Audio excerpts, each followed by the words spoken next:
మన బలగం పెంచుకొని ఒక్కటి మాత్రం గుర్తుపెట్టుకోండి, వచ్చే 30 సంవత్సరాలు ఎవరవునన్నా కాదన్నా కంది సీనన్న మీ కంది శ్రీనివాస్ రెడ్డి ఇక్కడనే కుర్చీ వేసుకొని ఆదిలాబాద్ ప్రజలకు సేవ చేస్తాడు. మిమ్మల్ని వదిలిపెట్టిపోయే ప్రసక్తే లేదు.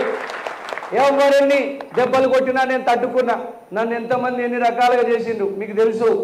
కాంగ్రెస్ పార్టీలో చేరిన కొద్ది రోజులకే కాంగ్రెస్ పార్టీ నుంచి అప్పుడు ఆ కాలంలో ఉన్నటువంటి దుర్మార్గులు కాంగ్రెస్ పార్టీ నుంచి నన్ను తీసేసిండ్రు.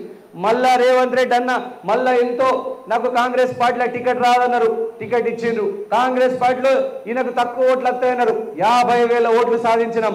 లోక్సభ ఎలక్షన్లలో ఆదిలాబాద్ అసెంబ్లీ నుంచి సాధించిన 77,000 ఓట్లు అత్యధికమైనటువంటి ఓట్లు. ఆదిలాబాద్ పార్లమెంట్ చరిత్రలో కాంగ్రెస్ పార్టీకి ఒక్క నియోజకవర్గంలో 77,000 ఓట్లు ఎప్పుడు రాలే.